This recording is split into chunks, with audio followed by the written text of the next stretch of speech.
अपने YouTube channel Tapovan civil services में आपका स्वागत करता हूं। आज हम सीटेट के सोशल साइंस का भूगोल पार्ट पढ़ेंगे। भूगोल में है कक्षा छठी की भूगोल है, जिसमें अध्याय 1 है। उसमें हम सौर मंडल में पृथ्वी पढ़ेंगे। इसमें हम जानेंगे खगोलीय पिंड क्या है, नक्षत्र मंडल क्या है, ग्रह क्या है, उपग्रह क्या है, सौर मंडल का कैसे बनता है, क्या है आकाशगंगा क्या है और ब्रह्मांड क्या है, इसके बारे में चर्चा होगी। इसके अंदर सौर मंडल के ग्रह कौन कौन से हैं, कितने ग्रह हैं, सूर्य से उनकी दूरी का क्रम क्या है, इत्यादि सारी चीज़ों का अध्ययन हम इसमें करेंगे, जो बहुत ही इम्पोर्टेंट है एग्ज़ाम के हिसाब से। तो आइए चलते हैं, हम शुरू करते हैं। सौर मंडल में पृथ्वी टॉपिक का नाम है। इसमें एक कहानी के माध्यम से ही, सभी एनसीईआरटी में कहानी बेस्ड ही सारी चीज़ें दी गई हैं, किसी न किसी कहानी से जोड़ा गया है उनको। तो सूर्यास्त के बाद आकाश को देखना कितना अच्छा लगता है। आसमान में पहले 1 या 2 चमकते बिंदु ही दिखते हैं, लेकिन बाद में इनकी संख्या बढ़ती जाती है। आप उनकी गणना नहीं कर सकते हैं। संपूर्ण आकाश छोटी छोटी चमकदार वस्तुओं से भर जाता है, जिनमें से कुछ चमकीले होते हैं एवं कुछ धुंधले। ऐसा प्रतीत होता है मानो आकाश में हीरे जड़े हों। इनमें से कुछ टिमटिमाते प्रतीत होते हैं, लेकिन अगर आप उनको ध्यान से देखेंगे तो आप पाएंगे कि उनमें से कुछ की टिमटिमाहट अन्य से अलग है। ये बिना किसी टिमटिमाहट के चंद्रमा के समान चमकते हैं। इन चमकीली वस्तुओं के साथ आप लगभग प्रतिदिन चंद्रमा को भी देखते हैं। यह अलग अलग समय पर अलग अलग आकार तथा अलग अलग स्थितियों में दिखाई पड़ता है। आप पूर्ण चंद्र को लगभग 1 महीने में 1 बार देख सकते हैं। यह पूर्ण चंद्रमा वाली रात या पूर्णिमा होती है। 15 दिन के बाद आप इसे नहीं देख सकते हैं। यह नए चंद्रमा की रात्रि या अमावस्या होती है। तो क्वेश्चन बनता है कि नए चंद्रमा की रात्रि को किस नाम से जाना जाता है, क्योंकि सब जानते हैं कि अमावस्या को चंद्रमा नहीं दिखती है, इसलिए वो नई शब्दावली जोड़ता है कि नए चंद्रमा की रात्रि को किस नाम से जाना जाता है। ऑप्शन दे देगा पूर्णिमा, अमावस्या, चंद्र ग्रहण या कुछ और दे देगा चौथा, इनमें से कोई नहीं। तो इस प्रकार से इसको अंडरलाइन कर लो। यहाँ से क्वेश्चन बनना स्टार्ट हो गया, पूर्णिमा और अमावस्या। अब हम आगे देखते हैं। क्या आपको इस बात पर आश्चर्य नहीं होता कि हम दिन के समय चंद्रमा में इन सभी छोटी चमकीली वस्तुओं को क्यों नहीं देख पाते हैं? ऐसा इसलिए है क्योंकि सूर्य के अत्यधिक तेज प्रकाश के कारण रात के समय चमकने वाली वस्तुओं को हम दिन में नहीं देख पाते हैं। क्यों? क्योंकि सूर्य का प्रकाश इतना तेज होता है कि वो सारी चीज़ों का प्रकाश ढक जाता है, इसलिए हम उन छोटी चीज़ों की चमक को नहीं देख पाते हैं, और वो अत्यधिक दूर भी हैं। अब आता है सूर्य, चंद्रमा तथा वे सभी वस्तुएं जो रात के समय आसमान में चमकती हैं खगोलीय पिंड कहलाती हैं। तो खगोलीय पिंड किसे कहते हैं? तो सूर्य, चंद्रमा तथा वे सभी वस्तुएं जो रात के समय आसमान में चमकती हैं खगोलीय पिंड कहलाती हैं। ये दूसरा क्वेश्चन बना। अब नेक्स्ट पैरा देखते हैं। कुछ खगोलीय पिंड बड़े आकार वाले तथा गर्म होते हैं। ये गैसों से बने होते हैं। इनके पास अपनी ऊष्मा तथा प्रकाश होता है, जिसे वे बहुत बड़ी मात्रा में उत्सर्जित करते हैं। इन खगोलीय पिंडों को तारा कहते हैं। तो तीसरा क्वेश्चन, तारा किसे कहते हैं? तो इस पैराग्राफ में, जिनमें स्वयं का प्रकाश एवं ऊष्मा हो उसे तारा कहते हैं, और ये उस ऊष्मा और प्रकाश को बड़ी मात्रा में उत्सर्जित करते हैं। उदाहरण, सूर्य भी एक तारा है, इसको याद रखें। अब आगे बढ़ते हैं। रात के समय चमकते हुए अनगिनत तारे सूर्य के समान ही हैं, लेकिन हमसे बहुत अधिक दूर होने के कारण हम लोग उनकी ऊष्मा या प्रकाश को महसूस नहीं करते हैं तथा वे अत्यंत छोटे दिखाई पड़ते हैं। चूँकि अत्यधिक दूरी है हमसे उनकी, इसलिए ना तो हम उनकी ऊष्मा को महसूस कर पाते हैं और ना उनका ज़्यादा उतना प्रकाश होता है, दूरी के कारण। बाकी हैं वो प्रकाशित ज़्यादा, लेकिन दूरी इतनी ज़्यादा है कि उनका प्रकाश नगण्य हो जाता है सूर्य के प्रकाश के सामने। आपने अवश्य ध्यान दिया होगा कि कुछ दूरी से देखने पर सभी वस्तुएं छोटी दिखाई देती हैं। अत्यधिक ऊंचाई पर उड़ रही हवाई जहाज़ कितना छोटा दिखाई देता है। रात्रि में आसमान की ओर देखते समय आप तारों के विभिन्न समूहों द्वारा बनाई गई विविध आकृतियों को देख सकते हैं। ये नक्षत्र मंडल कहलाते हैं। अर्सा मेजर, बिग बियर इसी प्रकार का एक नक्षत्र मंडल है, इसको अंडरलाइन कर लो।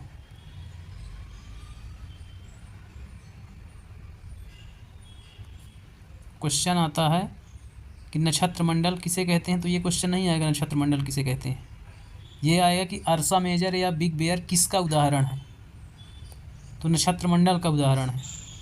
सप्तऋषि भी नक्षत्र मंडल का उदाहरण है, लेकिन जो ये सप्तऋषि 7 तारों का समूह है तो ये अर्सा मेजर का भाग है। तो क्वेश्चन बनता है कि सप्तऋषि एक नक्षत्र मंडल है, लेकिन यह किसका भाग है, अर्सा मेजर का या बिग बेयर का, तो आप टिक करेंगे अर्सा मेजर, ये लिखा हुआ है यहाँ।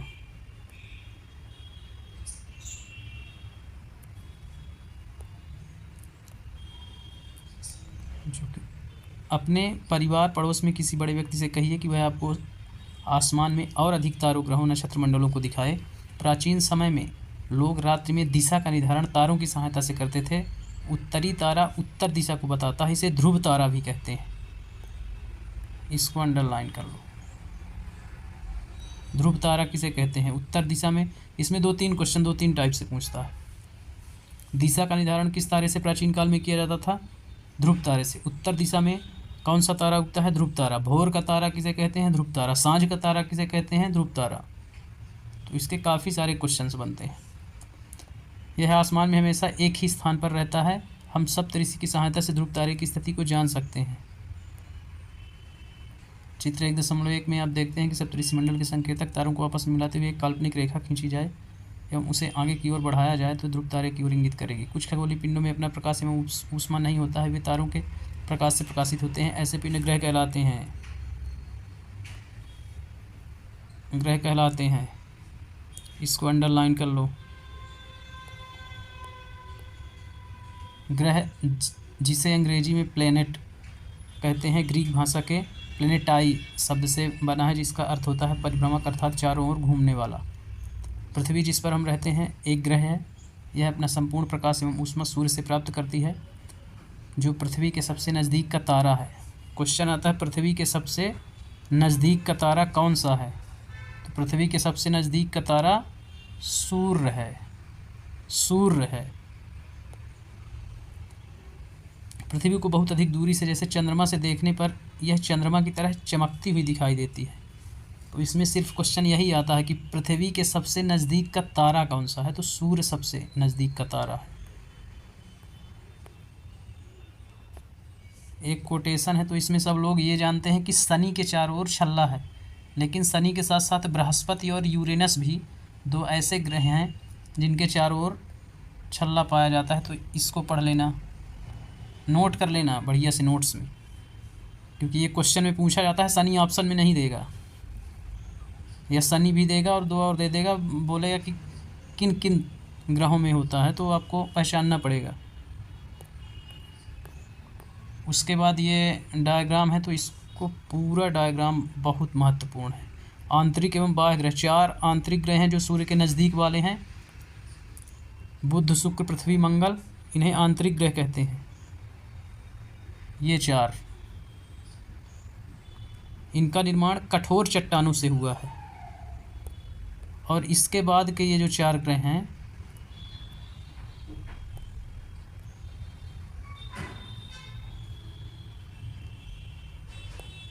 बृहस्पति, शनि, यूरेनस, नेपच्यून, ये गैसीय पिंड हैं एवं बाह्य ग्रह कहलाते हैं, तरल पदार्थों से बने हुए हैं। इनकी टाइमिंग नहीं पूछी जाती है, कभी भी नहीं पूछी जाती है। बस आंतरिक और बाह्य ग्रह, इनके बीच में एक क्षुद्र ग्रहों की पट्टिका पाई जाती है। मंगल और बृहस्पति के बीच में आगे मिलेगा आपको पढ़ने के लिए। आसमान में दिखने वाला चंद्रमा एक उपग्रह है, इससे क्वेश्चन नहीं आता। चंद्रमा ये पूछता है कि पृथ्वी का उपग्रह कौन है, तो सब जानते हैं कि चंद्रमा पृथ्वी का एकमात्र उपग्रह है, नोट कर लेना, लेकिन क्वेश्चन कम ही आता है। यह हमारी पृथ्वी का सहचर है, इसके चारों ओर चक्कर लगाता है। हमारी पृथ्वी के समान 7 अन्य ग्रह हैं जो सूर्य से प्रकाश एवं ऊष्मा प्राप्त करते हैं। उनमें से कुछ के पास अपने चंद्रमा भी हैं, सभी के पास नहीं है, कुछ के पास हैं। फिर इधर पौराणिक रोमन कहानियों में सोल सूर्य देवता को कहा जाता है। सौर शब्द का अर्थ सूर्य से संबंधित है, इसलिए सूर्य के परिवार को सौर मंडल कहा जाता है। तो इसको भी देख लेना, थोड़ा पढ़ लेना।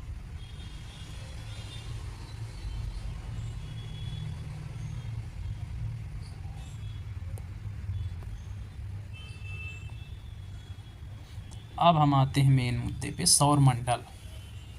सूर्य, 8 ग्रह, उपग्रह तथा कुछ अन्य खगोलीय पिंड जैसे क्षुद्र ग्रह, उल्का पिंड मिल करके सौरमंडल का निर्माण करते हैं। तो क्वेश्चन आता है सौरमंडल में कौन कौन शामिल हैं। तो आपको ये याद रखना है कि सूर्य शामिल है, 8 ग्रह, उपग्रह, कुछ अन्य खगोलीय पिंड जैसे क्षुद्र ग्रह या उल्का पिंड, ये सभी सौरमंडल के सदस्य हैं, जबकि सौरमंडल का मुखिया सूर्य है। इस पैराग्राफ को बहुत इम्पोर्टेंट है। अब पहले मुखिया का परिचय लेते हैं सूर्य का। सूर्य सौरमंडल के केंद्र में स्थित है। यह बहुत बड़ा है एवं अत्यधिक गर्म गैसों से बना है। इसका खिंचाव बल इससे सौरमंडल को बांधे रखता है। सूर्य सौरमंडल के लिए प्रकाश ऊष्मा का एकमात्र स्रोत है, लेकिन हम इसकी अत्यधिक तेज ऊष्मा को महसूस नहीं करते हैं, क्योंकि सबसे नज़दीक का तारा होने के बावजूद यह हमसे बहुत दूर है। सूर्य पृथ्वी से लगभग 15 करोड़ किलोमीटर दूर है। ये वाली लाइन 15 करोड़ किलोमीटर दूर है और खिंचाव बल के कारण सौरमंडल से बंधा हुआ है। ठीक, इसको याद रखना।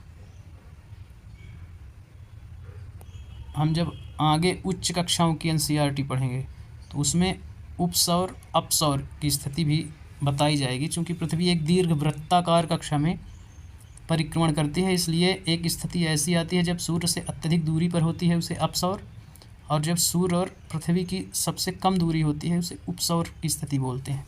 तो आगे की कक्षाओं में आएगा, 9th क्लास या फिर 11th क्लास में मिलेगा आपको। ये फिक्स है, 15 करोड़ किलोमीटर, याद रखना इसको।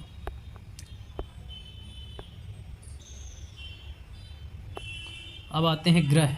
मुखिया का परिचय हो गया, अब उसके सदस्यों का परिचय करते हैं। तो ग्रह, हमारे सौरमंडल में 8 ग्रह सूर्य से दूरी के अनुसार वे हैं बुध, शुक्र, पृथ्वी, मंगल, बृहस्पति, शनि, यूरेनस तथा नेपच्यून। इनको याद रखना, क्रम इनका याद रखना। इंग्लिश से नाम भी याद रखना, फंस जाओगे नहीं तो। हमेशा इंग्लिश नाम ही याद रखना, हिंदी नाम में फंस जाओगे, खेल जाएगी वो, सीटेट खेल जाएगा आपसे। इसलिए उसका इंग्लिश नाम जरूर याद रखना और क्रम। सौरमंडल के सभी 8 ग्रह एक निश्चित पथ पर सूर्य का चक्कर लगाते हैं। ये रास्ते दीर्घ वृत्ताकार। क्वेश्चन आता है सूर्य के चारों ओर जो ग्रह चक्कर लगाते हैं उनका रास्ता कैसा है, तो दीर्घ वृत्ताकार है। ये कक्षा कहलाते हैं। बुध सूर्य से सबसे नज़दीक का है, ये भी इम्पोर्टेंट है। अपनी कक्षा में सूर्य के चारों ओर एक चक्कर लगाने में केवल 88 दिन लगते हैं। शुक्र को पृथ्वी का जुड़वा ग्रह कहते हैं, क्योंकि इसका आकार एवं आकृति लगभग पृथ्वी के समान है। तो इस लाइन को याद रखना, एक दीर्घ वृत्ताकार कक्षा, इसे कक्षा कहेंगे। फिर बुध सूर्य के सबसे नज़दीक का ग्रह है। सूर्य के चारों ओर एक चक्कर लगाने में मात्र 88 दिन याद न रखना, ऐसे डाटा नहीं पूछता है। वो पूछेगा कि सूर्य के सबसे नज़दीक का ग्रह, तो बुध है। फिर शुक्र को पृथ्वी का जुड़वा ग्रह कहते हैं। तो क्वेश्चन आता है पृथ्वी का जुड़वा ग्रह किस ग्रह को कहा जाता है या किस ग्रह का के नाम से जाना जाता है, तो शुक्र ग्रह को पृथ्वी के जुड़वा ग्रह के नाम से जाना जाता है। क्यों? क्योंकि इसका आकार एवं आकृति पृथ्वी के समान है, ये याद रखना। इससे क्वेश्चन आएंगे, कन्फर्म श्योर 101% लिख के ले लो। अभी तक प्लूटो भी एक ग्रह माना जाता था, परंतु अंतर्राष्ट्रीय खगोलीय संगठन ने अपनी बैठक अगस्त 2006 में यह निर्णय लिया कि कुछ समय पहले खोजे गए अन्य खगोलीय पिंड 2003 UV 313 सीरस तथा प्लूटो बौने ग्रह कहे जाते हैं। कब हटाया गया, इसका सन याद रखना, अगस्त 2006, और इसको सीरस को भी याद रखना। इस कोटेशन को थोड़ा आर्यभट्ट जी के बारे में दिया गया है, इनको पढ़ लेना।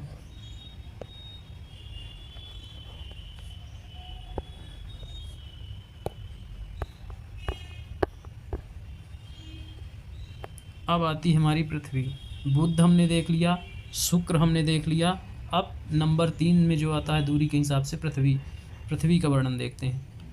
मुख्य रूप से पृथ्वी पर ही फोकस करना है, क्योंकि पाठ का नाम ही है सौरमंडल में पृथ्वी। तो क्वेश्चन पृथ्वी से ज़्यादा पूछे जाएंगे, न कि अदर ग्रह से।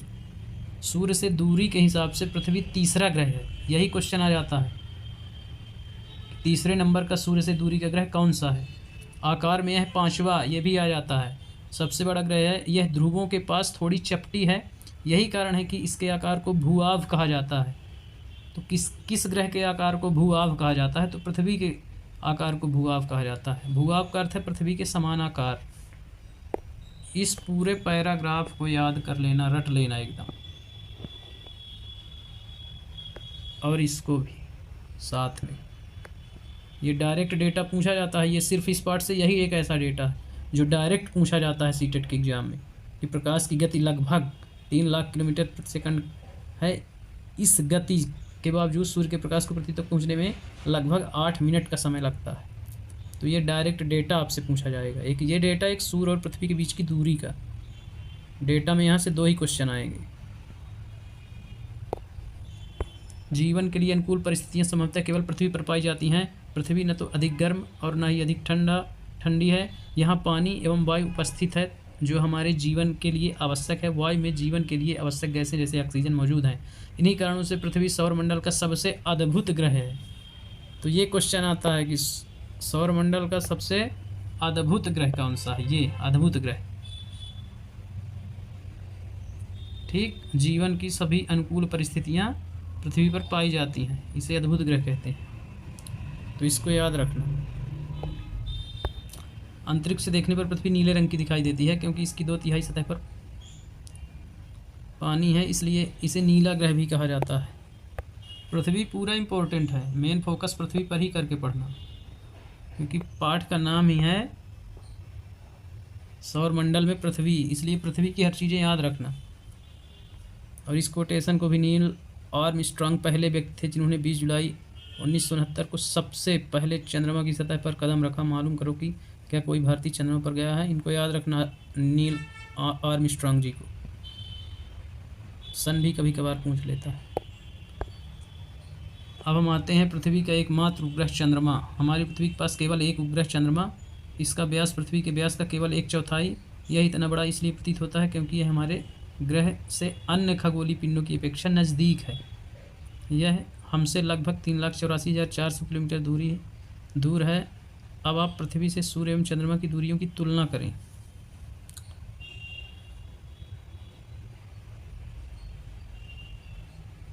तो इसकी भी दूरी याद रखना है आपको, 3,84,000 किलोमीटर। इसको पॉइंट में भी कभी कभी दे देता है, 3.84 लाख किलोमीटर। अब उपग्रह की परिभाषा है, एक खगोलीय पिंड है जो ग्रहों के चारों ओर उसी प्रकार चक्कर लगाता है जिस प्रकार ग्रह सूर्य के चारों ओर चक्कर लगाते हैं। तो इसमें से क्वेश्चन आता है कि उसमें आप क्वेश्चन को अच्छे से पढ़ना, क्योंकि सिर्फ शब्दावली का खेल है। यदि ग्रह लिख दिया तो फिर सूर्य के चारों ओर चक्कर होगा, यदि उपग्रह लिख दिया तो ग्रह के चारों ओर। तो जल्दबाजी में क्या होता है कि लोग बाग उपग्रह दिया है और लगा देते हैं सूर्य के चारों ओर चक्कर लगा रहा है। ठीक, तो इस बात को ध्यान रखना, क्वेश्चन को अच्छे से पहले पढ़ना, उसके बाद उस पर टिक करना।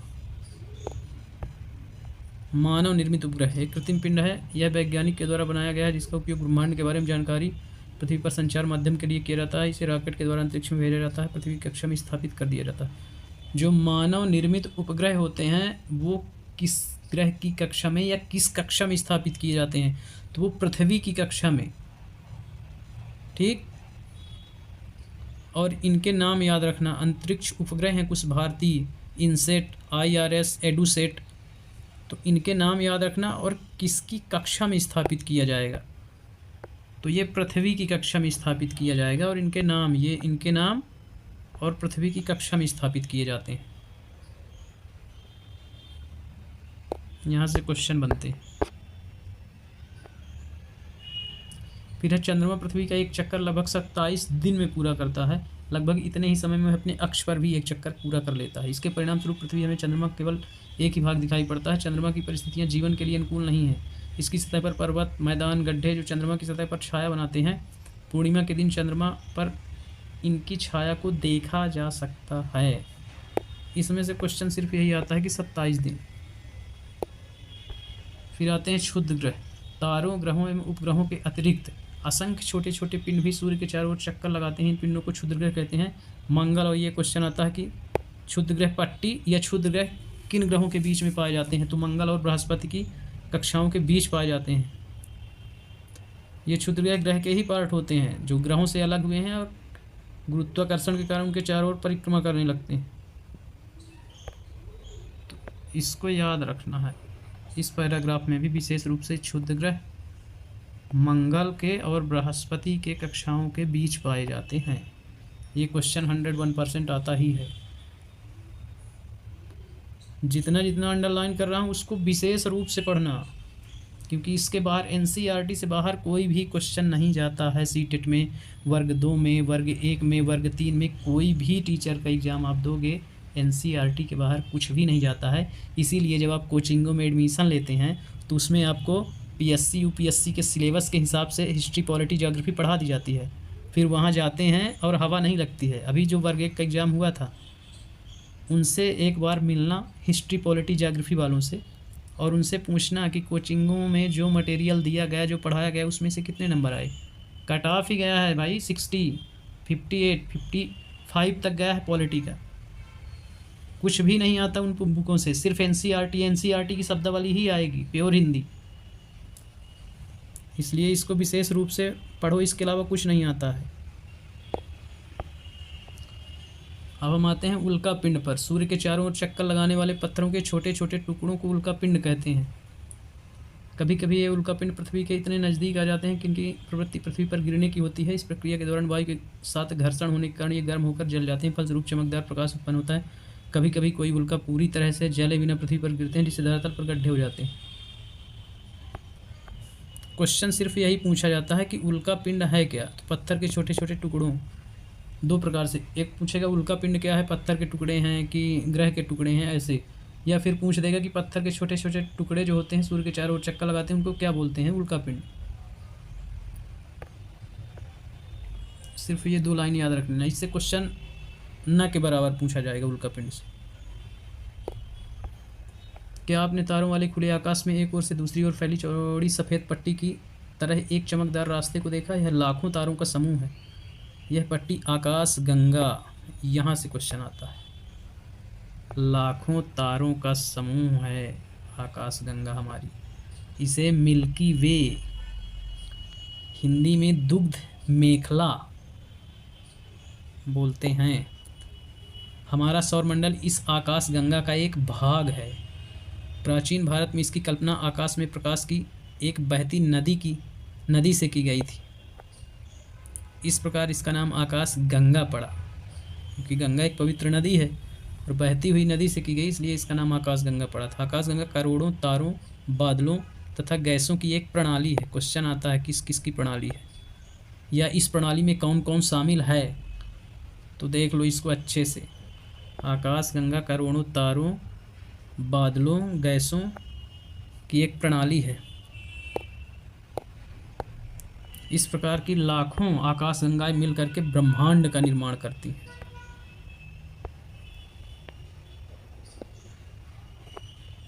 तो ब्रह्मांड इसकी सबसे बड़ी इकाई है।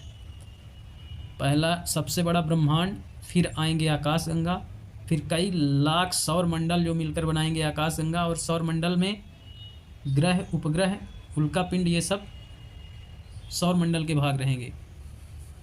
नक्षत्र मंडल, तारों का समूह, ठीक, और खगोलीय पिंड, ग्रह, उपग्रह, ये सारी जानकारी हमने इस पाठ में ली अभी तक।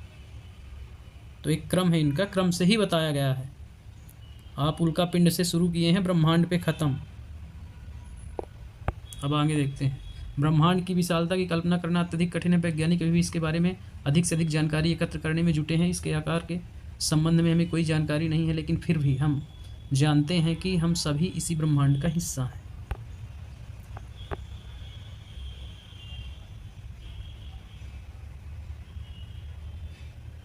ये क्रम बताया गया है, पृथ्वी, सौरमंडल, आकाश गंगा, ब्रह्मांड। हो सकता है ये डायग्राम भी कभी कभार दे दे कि क्रम बताएं। इसके बाद कुछ प्रश्न हैं, ऑब्जेक्टिव लगा लो। ऑब्जेक्टिव इंपॉर्टेंट होते हैं, इन्हीं से डायरेक्ट कभी कभी ऑब्जेक्टिव आ जाता है, पीएससी यूपीएससी में भी, और वर्ग 1 2 या टेट में भी, सीटेट में भी। किस ग्रह को पृथ्वी के जुड़वा ग्रह के नाम से जाना जाता है, ये मैं बताया था। कि आकार एवं आकृति के आधार पर शुक्र ग्रह को पृथ्वी के जुड़वा ग्रह के रूप में जाना जाता है। सूर्य से तीसरा सबसे नज़दीक क्रम वहाँ दिया है, बुध शुक्र पृथ्वी मंगल बृहस्पति शनि अरुण वरुण। तो बुध शुक्र पृथ्वी तीसरे नंबर का ग्रह है।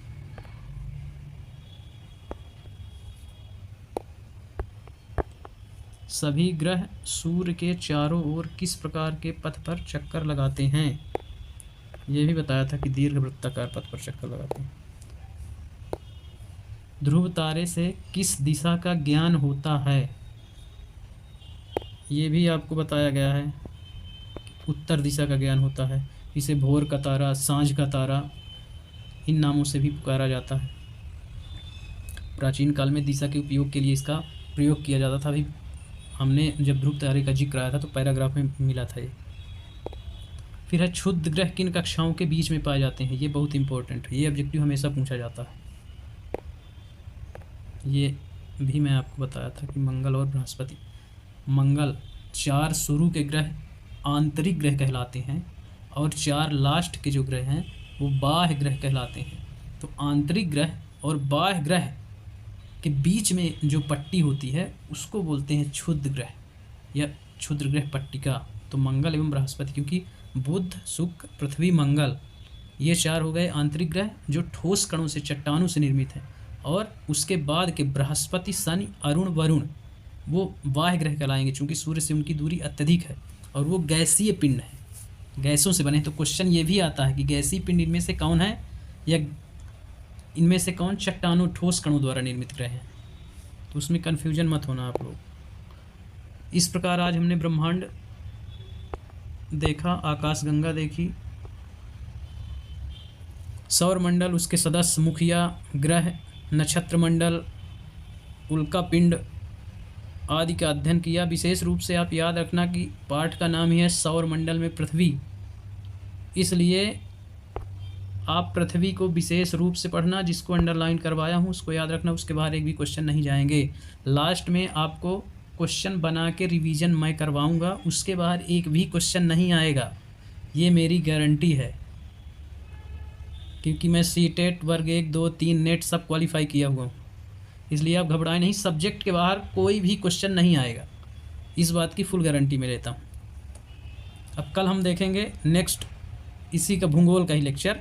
भूगोल के बाद हम हिस्ट्री पढ़ेंगे, उसके बाद पॉलिटी पढ़ेंगे, उसके बाद साइंस वाले चिंता ना करें, उनका भी नंबर आएगा, उनके भी सब्जेक्ट पूरी तरह से पढ़ाए जाएंगे। लेकिन पहले एनसीईआरटी, हिस्ट्री, पॉलिटी, ज्योग्राफी की डाली जाएगी, उसके बाद साइंस और मैथ्स की।